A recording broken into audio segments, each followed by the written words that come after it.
Excellent. Thank you so much.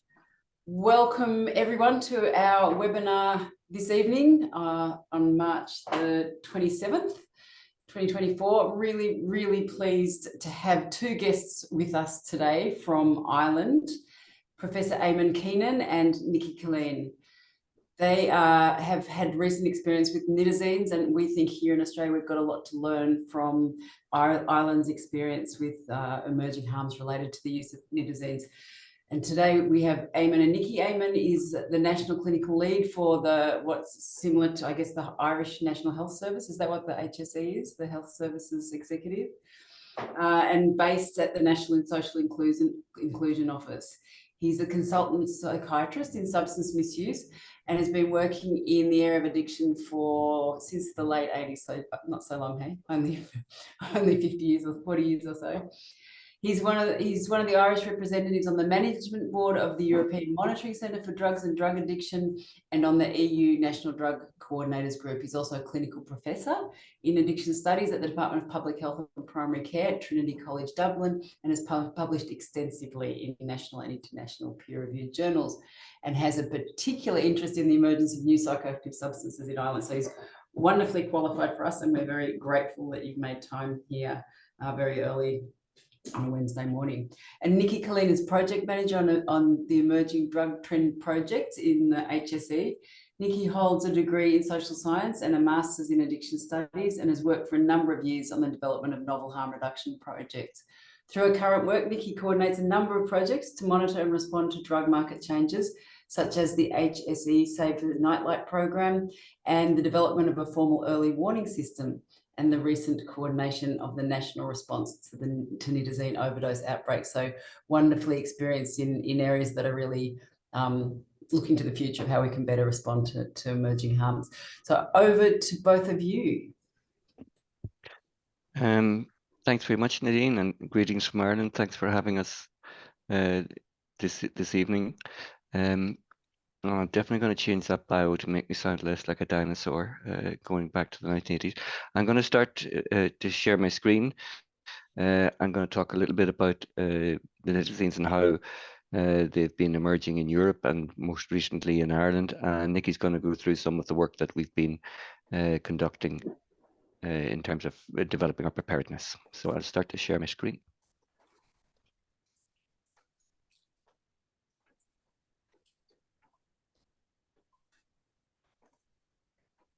Okay, so I suppose similar to yourselves, we are seeing a change in the European drug market. A lot of services that we have had grew up dealing with the opioid problems in relation to heroin. Harm reduction services, opiate agonist treatment have been developed, but more recently we've seen the emergence of more stimulant drugs, drugs in the nighttime economy, and I suppose if we look at the mantra from the European Monitoring Centre for Drugs and Drug Addiction, drugs are everywhere, everything can be a drug, and everyone can be affected by drug use. So no matter where you are, you're going to face drug problems. Anything with psychoactive potential can be used as a drug, and we see powders, pills, vapes, gummies, biscuits, all presenting as drug use, and everyone either directly or indirectly can be affected by drug use. So the drug use populations can no longer be easily defined, and we're looking at the newer types of approaches towards improving our knowledge on emerging trends. So we've been conducting syringe residue analysis for the last 3 years. We do it once a month as part of a European project. Interesting to note that our month for checking syringe analysis is September, and 6 weeks later we had a nitazene crisis. In September there was no evidence whatsoever in our needle exchange analysis that synthetic opioids were being used. We link in closely with hospital emergency departments in relation to presentations associated with drug use. We're involved in wastewater analysis at a population level, and this was piggybacked on the back of COVID, when laboratories were analysing COVID levels in the population. We approached the particular laboratory and asked them to consider drug use monitoring, and they've been very interested in that, and we're working with that as part of a European project. Our drug checking services, similar to what you have in some Australian states, I think. We have a back of house drug checking service operating at festivals for the last couple of years. And that picture there is at one of our big festivals, Electric Picnic, when we put the evidence that we obtained about a high potency MDMA tablet on either side of the screen at the big stage. And I suppose that learning helped us in preparing for the nitazene, and you'll see that later on. And when web surveys, where we've been conducting web surveys with target populations, because our general population surveys often miss people who use drugs, for example, in the nighttime economy, people who are marginalized. So web surveys is another way of obtaining information. So the nitazenes is what we're talking about today. And these are a family of synthetic opioids that were first developed in the 1950s as an alternative to morphine. But they were never marketed as such because of the risk of overdose and the risk of dependence associated with them. We've seen over the last number of years in Europe synthetic opioids presenting to us. Originally, it was fentanyl type opioids, but more recently, the lighter blue there are the nitazene drugs. And for example, in 2023, we had 6 new nitazene drugs presenting to us. Now, this has coincided with a change in the poppy production, or the opium cultivation in Afghanistan. Since the Taliban have come to power in 2022, there's been a decree that the poppies can no longer be harvested for heroin. And in 2023, that led to a 95% drop off in the production of heroin in Afghanistan. Now, Afghanistan produces about 80% of the world's heroin. So that drop off is going to have implications further down the line. While there might be a stockpile of heroin available, people are estimating a year to a year and a half, it is going to be a problem facing services right across the globe. In terms of what's going to happen, it's difficult to say. Some countries may step up, or some regimes may step up and start developing and cultivating poppies, but they're not going to be able to do it at the same level as Afghanistan, and they'll likely be only producing it for a local market. So this is an issue, these new synthetic opioids. And the other thing to remember about this is that synthetic opioids are produced in a laboratory setting. You don't have the labor-intensive growing, cultivation, harvesting, production associated with heroin.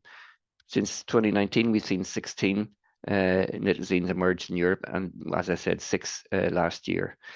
Law enforcement information provided to us suggests that it's been manufactured in China and shipped then to Europe by express mail and courier services. Our early warning system suggests a minimum of 140 deaths with confirmed exposure to nitazene in 5 different countries. And it's also a problem in the UK. As you know, UK is not part of the EU anymore, but we still get information from them in relation to early warnings. And they had 54 deaths in the second half of last year associated with nitazenes. So these drugs are a real concern, where we think that they're playing a more significant role into the future. Now, so to detect nitazenes have been seen in the majority of European countries. But they've also been detected with in samples which contained other drugs or heroin. What happened then in 2023, towards the end of 2023, there were 2 instances in France, small incident in France and a larger incident in Ireland, which were considered unusual in that there was no heroin or natural opioids identified in the samples. It was nitazenes mixed with mannitol, paracetamol and caffeine.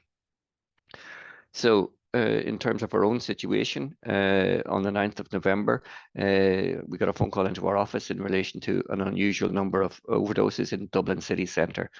The information we got was that people were collapsing very quickly, and it was taking additional doses of naloxone to revive them. So we contacted the emergency departments and the ambulance service, and then we used the ambulance service call-outs as a metric for identifying the number of overdoses that were occurring. So in that first 24 hours, we had 34 overdoses reported by the ambulance services.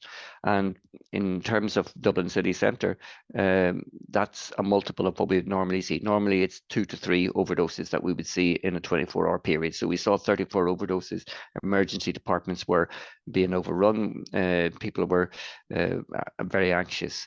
We decided then, with this level of overdoses, that we issued a risk communication warning people of the risk associated with drugs, and we at that time we were calling it either strong heroin or contaminated heroin. We did obtain a sample from one of the overdoses from Garda Síochána. AGS is the Irish Police Force, and it was transported to our lab, Forensic Science Ireland. We issued the risk communication. We worked with stakeholders to circulate that risk communication on Friday morning, but by Friday afternoon, we were able to say that the lab had identified the presence of nitazenes. At the time, they hadn't identified which particular nitazene, but the fact that nitazenes had been identified, we were able to raise our risk level. We went to a red alert, and a new warning was issued. Now, obviously, when you do a red alert, that's cascaded down through the health system. And we go out on national media, but people who are using heroin in homeless hostels, on the boardwalk in Dublin, aren't necessarily watching the 9 o'clock news. So we contacted our Dublin City Council, and they agreed to put up warnings on our electronic traffic signs that are spread right throughout the city. So we put extreme overdose warning on these signs, similar to the signs that had gone up during COVID, but similar to the signs also that we use at our festivals. We got a second sample of nitazenes in, that we again identified in our lab in the National Drug Treatment Centre. And with that coordinated approach, with the warning, the communications, the working with stakeholders, on the Sunday night, we had no overdoses reported. So in that time frame, we had 57 overdoses. The analysis then identified it was N-proladino protonitazene was the particular drug involved. About 3 weeks later, we had a very similar situation in Cork. We had 20 overdoses over a 5-day period. Again, for Cork, that would be a significant number of overdoses. But we had the warnings in place from Dublin. We were able to issue the red alert warning. We got a sample. We were able to analyze it in the lab, and it was exactly the same sample that had been of the batch that had been used in Dublin in terms of the N-proladino protonitazene, but with the same mannitol, paracetamol and caffeine constituencies. So it had been transported down to the south of the country. And our concern, I suppose, in relation to this is that with the likelihood of the heroin market being impacted, was this drug dealers testing the market with nitazene drugs. Since then, we've had a couple of other issues that are worth noting. In January, Garda Síochána, the police, seized 2.83 kilograms of protonitazene. That's a different nitazene, and it's divided into 9 plastic packages. One of the packages was pure white and only contained the protonitazene. It hadn't been mixed. It hadn't been diluted yet, and of course this would be a concern. A white powder looking like cocaine could if somebody who doesn't have a tolerance to opioids starts using it, it could lead to significant overdoses. Then St. Patrick's weekend, just before the weekend, we had 5 overdoses in an Irish prison. Again, unusual, rapid overdose situation and people collapsing, requiring additional naloxone for to revive the person. We got a sample again from the prison service, transported to our lab, and we identified once again N-proladino protonitazene from the same batch that had been used in the 57 overdoses in Cork, in Dublin, and in the 20 overdoses in Cork. So that batch is circulating and it's got into the Irish prison services. So we're very concerned about this. So we've set up a national red alert group. And the important thing for us, I suppose, is to be able to respond quickly with public health advice based on laboratory testing. The laboratory testing is key. So we're chairing the group. And we have from the HSE, then we have the National Ambulance Service sits on the group. We have 3 different toxicology labs sitting on the group. We have the police, the Garda, National Drugs and Organised Crime Bureau.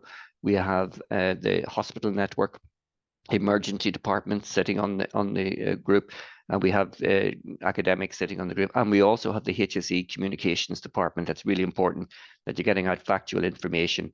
We've ramped up our naloxone training, our naloxone provision to people, and we've given local areas, we've advised local areas to establish similar stakeholder groups and follow guidelines that we've produced. So our experience in relation to the naloxone in relation around nitazene overdoses is that it does seem to require additional doses, but our emergency colleagues in the emergency network in Dublin and in London are looking at this particular area to get specific advice for us in relation to doses. We don't think it's going to be 10, 12 doses of naloxone, but it might be 4 to 5 doses. But so it's slightly more. And as an example, our ambulance services have doubled the amount of naloxone they're carrying at the moment. In terms of preparedness, it's really, really important that we have the ability to be able to respond quickly. And for that, we need analytical capabilities and investment in personnel and equipment. We have specific GCMS machines, LCMS machines, because our FTIR machines, the machines that we've been using at the festivals, don't detect nitazenes. They have to be detected in a laboratory setting with particular higher spec equipment and higher trained toxicologists. We have to have clear process for reporting, and people need to know exactly what they're doing. We really need the communication for the at-risk groups to be accurate and prompt. And what we found was that when we were able to give people specific information about the nitazene, it made a change to their behavior, and they did listen to us because we were able to identify what that substance was. We have to scale up our treatment and overdose responses, and our stakeholder engagement is essential in terms of statutory, NGO and peers working together to be prepared. So what the EU are now saying is that countries may need to develop or review plans to prepare for and respond to the possible increase in nitazene availability and harms. So I'm going to pass over to Nicki for a little bit more information about the type of work we're doing in terms of preparedness. So I'm going to stop sharing. Thank you so much, Eamon. I'm going to share my screen now, which I suppose is the second section of our presentation today, looking at some of our lessons learned from the Irish experience, and more so some of the practical experiences and takeaways. So in terms of managing 3 outbreaks now, sorry, my slide should be updated. We've had our third. A lot of the points on this slide may seem common sense or textbook standard points that we should be looking at in terms of managing drug outbreaks. I suppose moving through very large outbreaks gives the points new meaning to us. I suppose we were observing that nitazenes may occur. We knew what we had to do, but I suppose we were really taken aback by how fast and how unexpected outbreaks can move, particularly through Dublin City, with over 50 non-fatal overdoses in a very short space of time. So we did identify that our current system was not moving, I suppose, in a fast enough rate, and a lot of what we had to do was based on goodwill and adaptation of roles and focusing specifically on nitazenes. So in terms of waiting for the data to catch up, there just isn't, I suppose, time, and we didn't have time for large policy amendments or changes. So we had to move within the current system, and the most effective response we had was looking at people who use drugs, frontline service providers, so people in our homeless hostels, the paramedics, and really those signals of change will be first noted by them. I suppose what we are doing now moving forward is we are asking them to look at signals of change. We don't want to investigate every case, but having them very well informed of what we do need to know. So overdoses of concern, new products, and particularly cases requiring more doses of naloxone. So this is really central, is identifying that change without waiting for data and policy to adapt. in the Irish case, we just simply don't have time. Law enforcement played a really significant role in our response, not only in, I suppose, presenting to the scene, accessing samples or syringes, but also when these outbreaks have hit, it has not been a textbook, Tuesday afternoon when everyone is in the office. They have hit out of hours when services are closed, and police are on the street. They are engaging with people, and they also have a role in communication and adapting how they police and inform community policing as well. We found the anecdotal information extremely valuable, particularly through the first outbreak, in terms of this. The situation was moving very rapidly, and we collated significant amount of anecdotal information from services and people who use drugs. Managing it is really important. We received quite a lot that needed to be drilled into, but we were able to quickly identify patterns throughout the city based on what people were saying. It sounds very textbook here that outbreaks can be unexpected. We need to respond quickly, and rapid escalation is essential. But I suppose just considering how quick can your systems move, I do think systems will be tested by nitazenes and how they evolve. And as myself and Eamon kind of had echoed, it is a resource issue. Investment is needed. And really, in terms of our response, it is people adapting their roles and solely focusing on this. What we have found really beneficial is a very small coordination group. So myself and Eamon working to coordinate with the key stakeholders. This has cut a lot of time and meant that by having the key players in the room, we could move at a much faster rate. While we don't have data to measure, I think it is very fair to say that our naloxone programme undoubtedly saved lives through these outbreaks. So this is something that we'll be focusing on moving forward. Risk communications on this area is interesting and something that we do want to research, in that we do know there can be unintended consequences.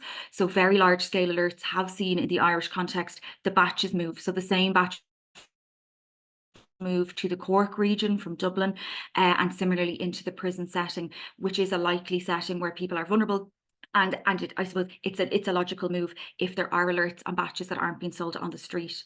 In terms of harm reduction, it was very important for us to quickly adapt our harm reduction, particularly to the first alert. As Eamon said, we needed to say something was happening, and the second, to let people know as much as we could from that anecdotal information and from what we were learning. Well, what we do know is, in terms of the Irish situation anyway, where the nitazenes have presented in a unique way, they are not mixed with other substances. They are being targeted at our opiate using population. We are quite fortunate that our services are geared towards that population. Predominantly our services have been set up to respond to opiate user groups, so we have had a direct line of communication with them to share our harm reduction. We do know that both smoking and injecting carries risk, so we are seeing people have severe overdoses from smoking nitazenes, as well as injecting. We are advising people to be very cautious. We don't know what direction these substances are moving in. We can't say, avoid or stop using. There's also risks there for our populations. So at the moment, our services are looking at safety plans, buddy systems, and adapting individual needs. We don't think it is scaremongering to tell people now to start to prepare. We do think it is a very real reality, and that they need to have these preparation plans in place, and particularly with the promotion and access of naloxone. Transparency has been really important for us to communicate with people. We have been updating them in the ways that we can to show the difference in nitazenes that are emerging and heroin, and sharing as much as we can with agencies in terms of our harm reduction and knowledge. As I said, at the present moment, we are quite fortunate in that the nitazenes do look very distinctive from heroin, and the situation has been different to other countries where they have been mixed. Our ongoing response, as Eamon said, we've quickly developed a national red alert group. As well as that, we are working extremely close with service providers, medical providers, frontline paramedics, and we're trying to use our national ambulance service and first responders and the frontline services as our main tool. So reporting and monitoring has been extremely important, and we quickly issued interim guidelines after the first outbreak, as well as reporting templates. I'm not going to go into all of these points, but just the monitoring and reporting has been really, really central. We're working to look at cases. So we're asking people to look at very sudden increases in overdoses. We're asking people to look at new drug trends, products being sold that may look different or that may be sold under a different term, and we're doing what we can in terms of laboratory analysis. the emergency protocols, as I said, the outbreaks seem to present at long weekends, bank holidays, or times when there's an extended holiday period.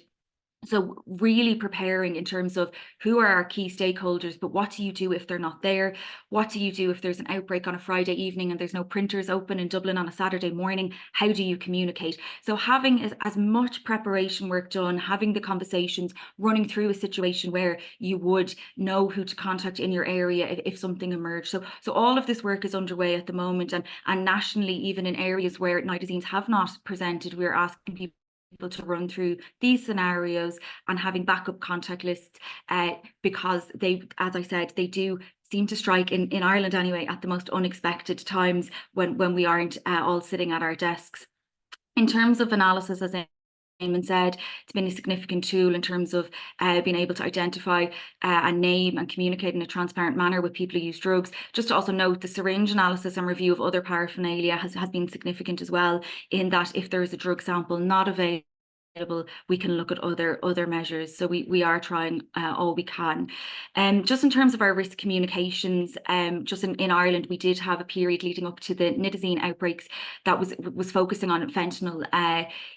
And as Eamon mentioned, we had no signs of synthetic opiates until then. We did find this quite unhelpful in that people had believed they had stronger tolerances in the lead up, and when the nitazenes hit, there was a little bit of confusion in terms of the potency or the risk, and some people who use drugs weren't as concerned because they were more focused on fentanyl because of the ongoing media narrative. In terms of the fentanyl narrative, it wasn't helpful in terms of giving the accurate information we needed. So for us moving forward, we need to name who is at risk, where, the date, the situation, and importantly, very clear recommendations on how to reduce harm. In terms of our preparations, what's really significant for us now over the next few months is to prepare with people who use drugs. We are hoping to obtain ethics, to conduct research, to hear the narrative of people impacted. We want to know if there's a heroin shortage, what will you do? Will you use nitazenes? What is happening on the current drug market? All of these important findings, I suppose, will help us shape our next response. And we are preparing for shortages. We are preparing for these to evolve on the market. We're asking all of our areas to listen to people who use drugs. How do you reach them? If it is a Friday evening, where do they get their information? What services are open? What type of information do they want? If they are using nitazenes, how do we help them to reduce harm? It is a likelihood, and we do need to prepare for it, that people may begin using nitazenes, and how we can work with them. So moving forward, just our last kind of our preparation work is we need to adapt in our current systems. We haven't had time to wait. We do need investment. We do need increased access to drugs and increased analysis as part of our preparation. So that is it from me. Thank you very much. Thank you very much, Eamon and Nicki. I've been writing lots of questions. It's absolutely fascinating for us. I'd just like to invite our panel to turn their cameras on to join us as well, and I'll take the opportunity to introduce the panel while we're here. Has everyone got their cameras on? Brendan, do you want to turn your camera on too? That would be great.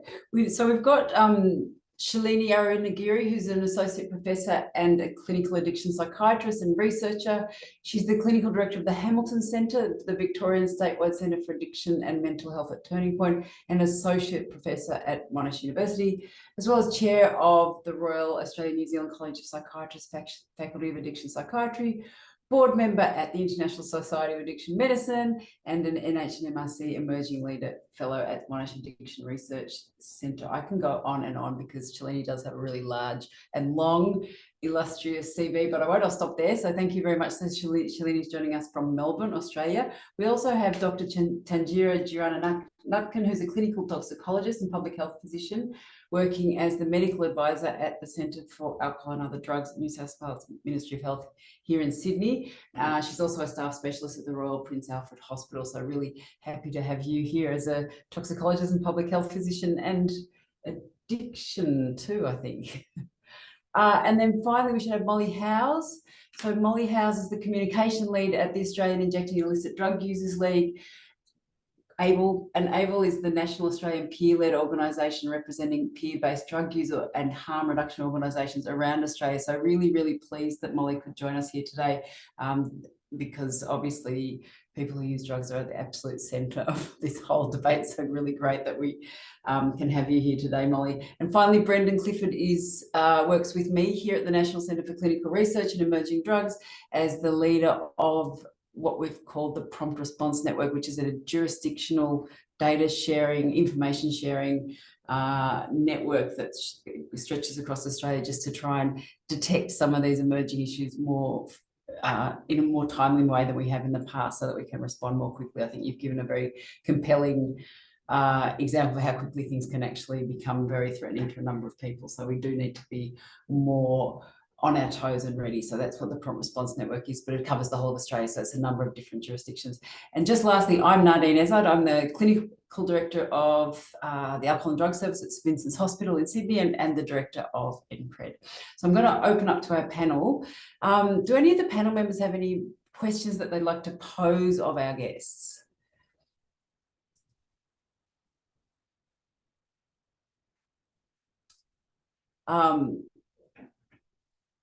Thanjira, maybe you, I don't know, given that you're at the ministry and looking at some of our nitazene detections, does this look similar to what we're seeing in New South Wales, or we're seeing nitazenes appear more across the spectrum of people who use the drugs, not only those that are seeking alternatives to heroin? How would you characterise the similarities and differences?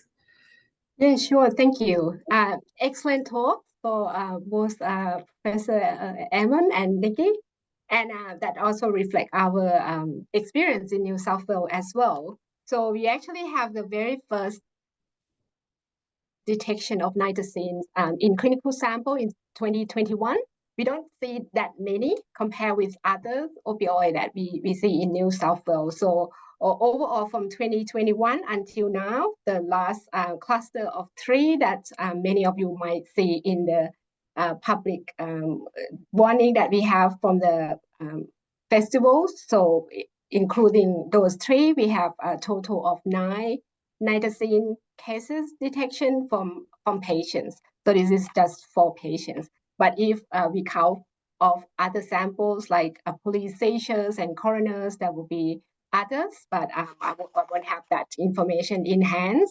So we see also protonitazepine, which is the same detection that you have in the cluster as well, just recently in January. So I just wonder if something happened there about this substance, because it's exactly the same. It's quite new as well in terms of nitazene world for this one. So we also have that cluster of 3 at the festivals, and similar response that we have, like I think we go in the same direction that we really need to work collaboratively. We can't really respond this just one organization, and I think collaboration on existing role that people are doing for their own organization will be sustainable. So I'll stop there first, then. But basically, it's uncommon. We don't see that many, but we see a few and similar substance. I'll stop there for now. Thanks, Thanjira. I don't know if Nicki or Eamon, you want to respond, or if I'll move on with you. Want to respond to the timing of these outbreaks? Just come in. I think there's a question asked then about nitazenes outside of the heroin supply, and I think Thanjira has mentioned that you saw it at a festival in a pill. I suppose we were working very closely with the UK countries as well, Northern Ireland in particular, because there can often be transportation of drugs in the nighttime economy, through socialization. And Northern Ireland have seen tablets which contain metronidazine. So we are aware that that's going to be an issue, and we do think so. we need to increase that awareness amongst clinicians and amongst people who are on frontline services so that they know what they're dealing with. But and this is one of the reasons we have communication sitting on our group. We don't want to be producing a whole load of scaremongering in relation to anything now has nitazene in it, you know. So that messaging has to be very subtly managed and carefully managed. So I would advise any messaging would have your communication people central to the response. But yes, we are aware that it is outside the heroin market, but at the minute in Ireland, it's targeted specifically at people who are using heroin and people who are using heroin in homeless hostels on the street and as you saw in prisons. So, but we are preparing for that outside heroin also. Okay, thank you. I might move on to Shalini now, just to take a little bit of a clinical perspective. And I guess the two main clinical responses that you shared with us were naloxone, prompt naloxone, and perhaps extra doses of naloxone and access to treatment. So maybe we'll take Shalini's perspective first, and then we can come back to you with some more questions on that. Thanks, Naveen. I think I think echo Thanjira's kind of comments. I think in the presentation really fascinating to kind of see the scale of response and the timeline. I think for us in Australia, I think also that timeline of response and preparedness of how prepared are we, and from a clinical perspective and clinical service perspective, I think one of the challenges for us is that comment already about the response with naloxone and thinking about how our current naloxone provision arrangements are across Australia. And thinking about how we usually respond in the clinical setting in terms of naloxone provision. It tends to be, for instance, for people who we think are using opioids. And it tends to be, for instance, in settings where either in emergency departments, hospital settings, or in AOD, alcohol and drug clinics, but we think that people have some sort of heroin use or other opioid use within the milieu of what they're using. And so I think what's also concerning amongst all of this is thinking about bringing naloxone and naloxone provision, naloxone discussions into groups that are not people that we would usually be suggesting naloxone to. That includes, I think, that comment around stimulant use in Victoria. We've had alerts around potentially protonitazene within 3CP capsules. For instance, we've also had occasional kind of alerts around MDMA and ketamine as well, supply potentially containing nitazenes. So it's much broader group, I guess, of people, and kind of really flags for us, I guess, those discussions around naloxone need to be happening to a much broader group of people. And do we have the both resources, structures, and right health workforce as well to set up to be able to have those conversations? I think the other side of things that also comes up is the harm reduction information, and hopefully I'm sure Nadine going to turn to Molly a bit for this discussion too. But I think around those harm reduction conversations that we have with clients, again, they tend to be sort of focused on what we think the person's primary drug of concern is as well. And again, here, when someone's primary or usual thing that they use is an opioid, those conversations can look a little bit different from, for instance, if people are using MDMA at a music festival. So it's kind of thinking again how we tailor that harm reduction information in an appropriate way, and that people are getting access to the information, that they're actually in the right networks, in the right settings, that they're actually getting access to all this information in the right way. So I think all the information that I think colleagues in Ireland are presenting is really interesting in terms of how those communications can kind of get out to people in a timely way and are reaching a really broad group of people. Yeah, great. I don't know, Eamon or Nicki, if you want to respond to anything there. Nicki might want to talk a little bit about the communications, but I suppose just in relation to the naloxone, we've really been pushing the naloxone, and as you say, through different avenues. We have a program in place where we're training peers to recognise and carry naloxone. We've been pushing it with family members. We're developing a pilot with the police so that the police will be carrying naloxone. But one of the things that we did was our National Red Alert Group, we've produced a synthetic opioid preparedness document directly for clinicians, because a lot of clinicians, when you say nitazenes to them, sort of look at you blankly and they don't really know what you're talking about. So to get that information out to clinicians is really important. So that document is available It's a live document, so we'll be updating it with information. We can send a link to you in relation to it, and the update is going to be around the naloxone, because there is a bit of uncertainty about how much naloxone is needed. I saw one of the questions asked about people being happy. Would peroxide be better than the Nixoid? Well, for example, the police won't carry peroxide. The police will work with us to carry Nixoid. So peroxide may well be better, but of course, when you have 5 doses in the one syringe, there's a lot of panic in relation to nitazenes, and the likelihood is that people will give all of so then you're in a situation, did the person really need 5 doses? So it's a very tricky area to actually pin down. But what we do know is, and we've had situations where people have said we had to give 30 doses. It must have been really strong nitazene, and it wasn't nitazene at all. It was a benzodiazepine or something. So that has to be managed. That has to be advised in relation to that. And some people are more comfortable using nasal rather than using the peroxide. Somebody else had a question about what was the public's response? Did they give out it to us?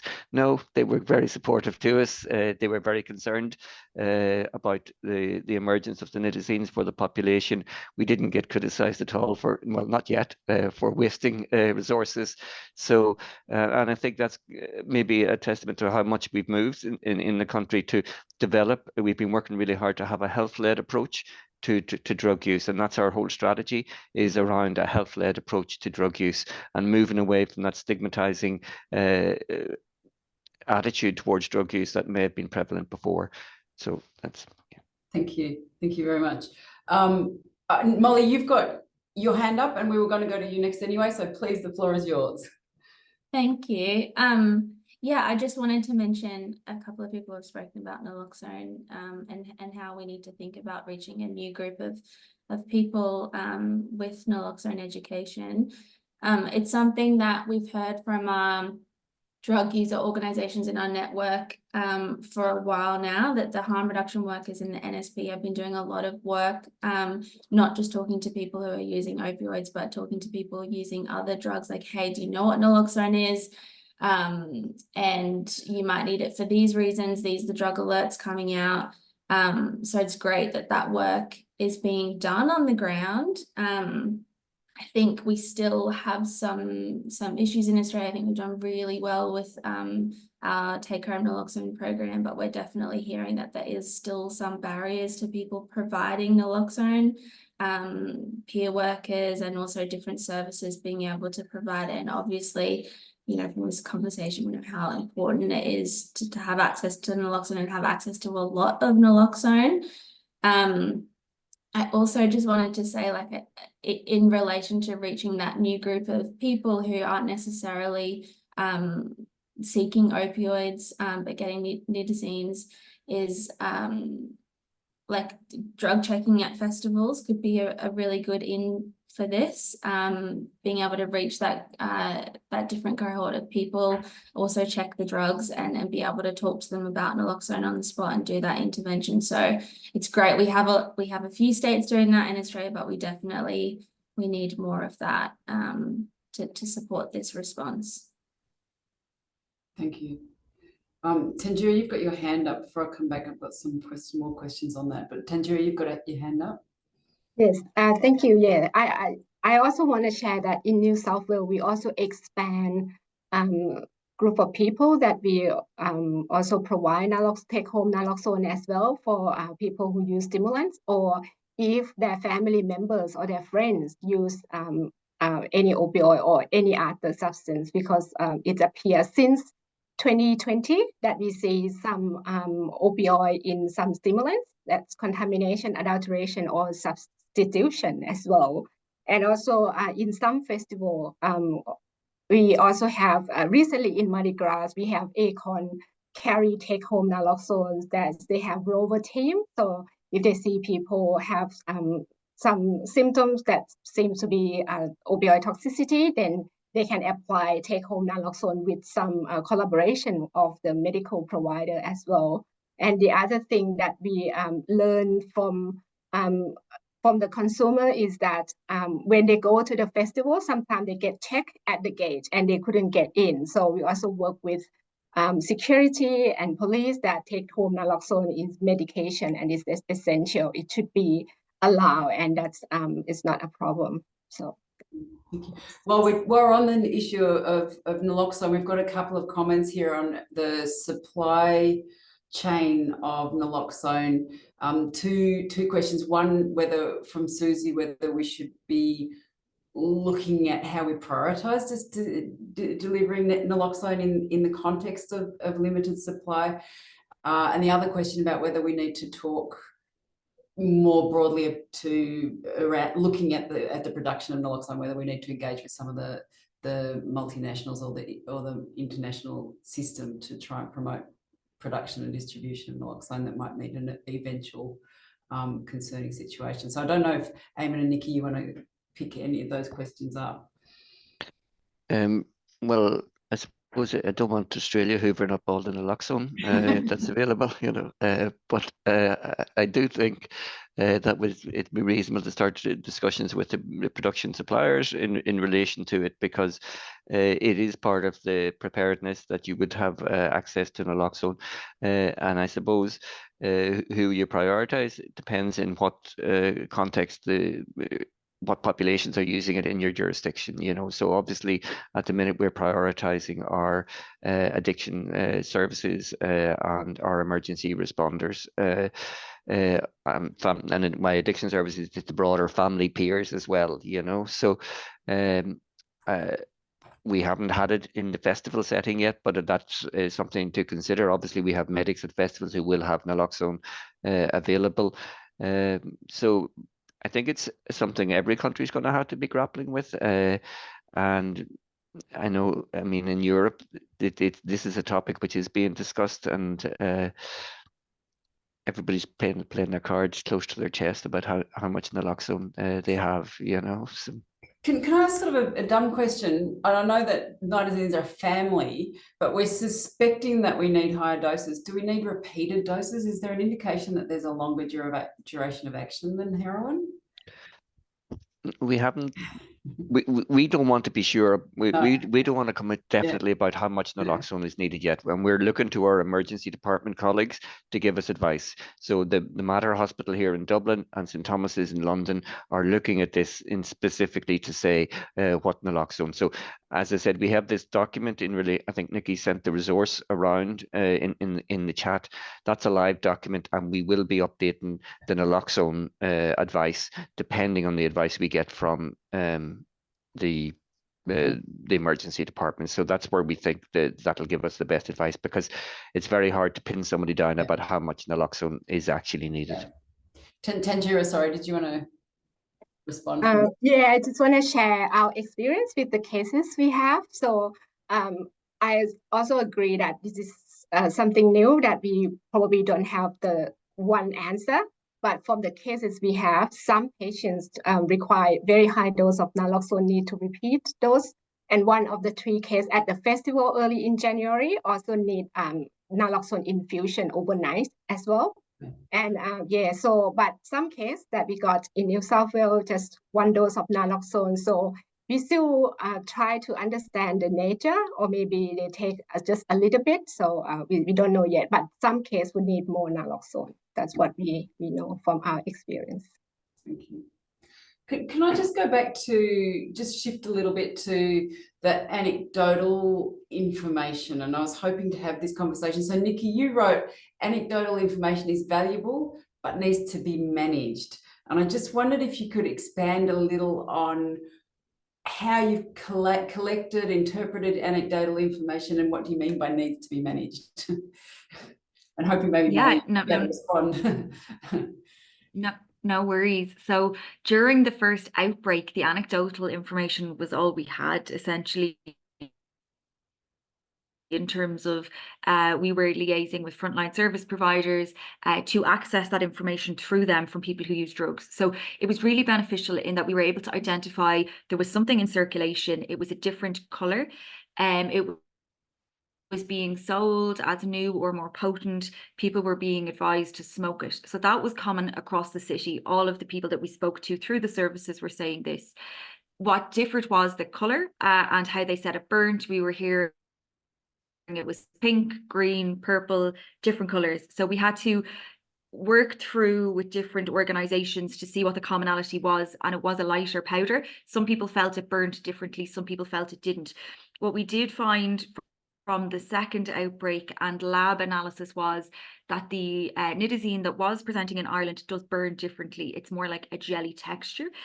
So we were able to use some of that anecdotal information in our harm reduction to say to people, you know, you may be sold it in this way, it may be called this, it may look like that. And if you feel your heroin is burning differently, more like this jelly substance, this could be higher risk. So really it was us taking as much feedback as we could from the different sources, finding the commonalities, because at that point we couldn't say if there was one particular person who did have a pink variant or purple variant, but it didn't match the rest of the descriptions from other people. So I haven't really heard of the different colours at the moment. It is the light tan powder, and some people are sold it as something else, whereas some people are buying it and they do think it is heroin. So I suppose it is about obtaining as much information as quickly as possible and finding just the commonality within it. Again, it's people talking, so getting the services, but and is there any information circulating online? No, not online. So at present, really the main information is coming from our homeless and addiction service users. So in terms of this batch or something's online, we haven't had that kind of online dialogue. You know, most people are sourcing on the street, they're not sourcing it online.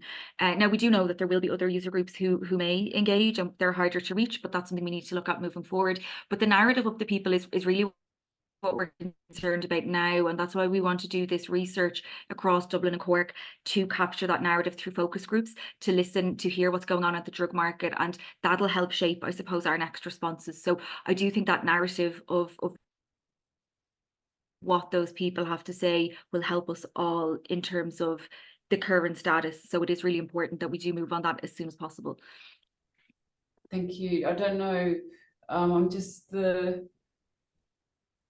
in the National Red Alert group, are consumers involved in that group?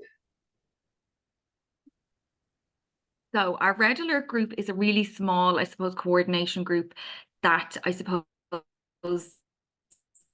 reviews what comes from the services. So what we've done is through our every area in Ireland has an addiction or social inclusion manager who oversees all of the community services.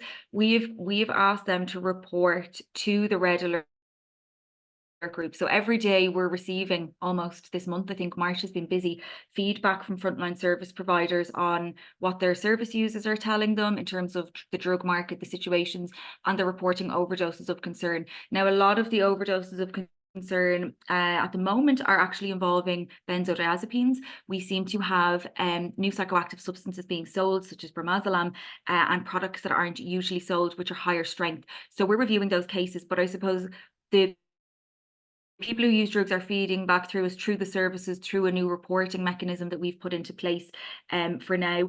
And the Red Alert group, I suppose, is solely the action. So to kick that into very fast action to review, access samples, and move the samples at a fast rate. So I suppose it is quite contained, if I'm right, Eamon, to say that we kept it quite small for the action of sample analysis, movement of drugs very quickly, and responding, I suppose. So we do give ourselves a very tight timeline to review within a day, to have analysis that afternoon if something comes in. So the group's main function is very rapid review. Yeah. Sorry, Molly, did you want to respond? Oh, sorry, Eamon, did you want to respond first and then Molly? No, I just think that, you know, we've had previous early warning groups which have been huge, you know, with about 35, 40 people on it, and it's just it wasn't really meeting the needs of an emergency situation. So that's why we've kept this as tight as we can. Okay, Molly, thank you. Molly, did you want to respond there? Yeah, I just wanted to say, and maybe Thanjira can speak a little bit more about this, but we heard recently from our drug user organisation in Sydney, Newer, that they have a model set up for drug alerts and early warning systems that seems to work really well, and that's having like peer reporters on the ground who you know, are embedded in community and can let people know if there's something is a bit off. Report that to Newer. Newer can talk more to the community, see what's happening, and then can report that up to the New South Wales Department of Health, who can check with the hospitals and see is this happening in other places, what are toxicology reports. And I think that model is just so great because the people who are going to know first that there is an issue is the people using drugs. And I think there's also something around including people who use drugs, their voices in how you communicate these drug alerts as well, like the language that you use, the colors you use. I think sometimes even having a governmental logo on there is not ideal, and that information comes directly from peers in their community that they trust, and with language that makes them feel safe and that they're familiar with. Yeah, I think that's, I'll go, thank you, Molly. I'll go to Thanjira, and then I actually want to ask Brendan to pick up on this question as well. Thank you. That's why I raised my hands as well, and that's a great segue. Yes, in New South Wales, we really emphasize on collaboration and consumer and peer-based harm reduction service.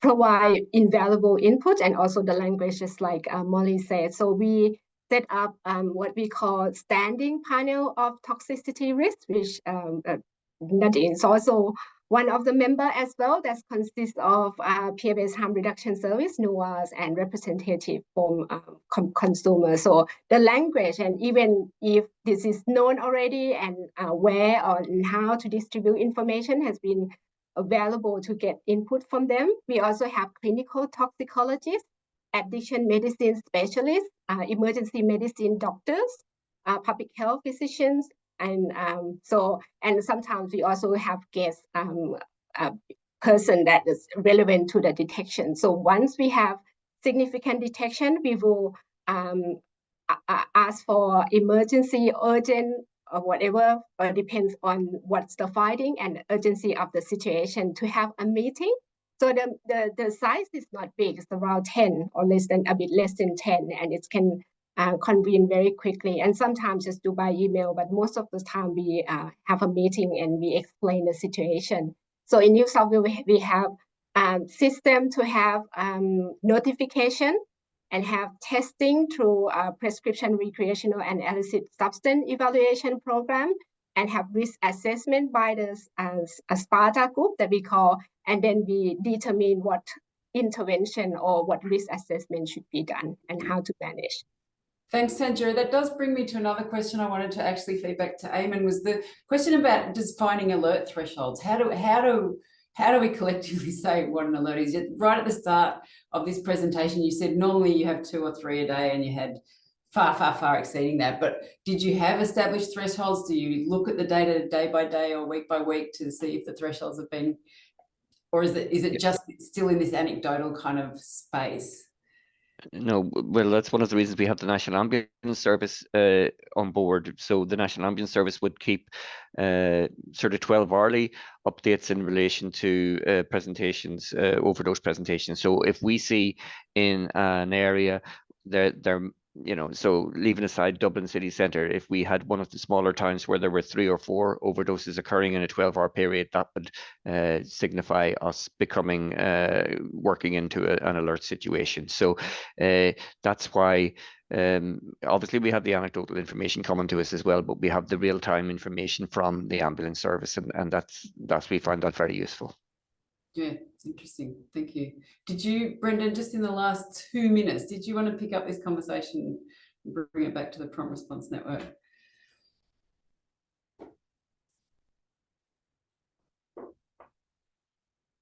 We can't, can anyone else? I can't hear you. Sorry.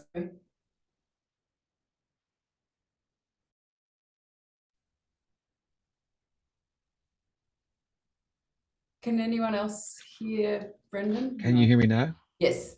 Oh, sorry.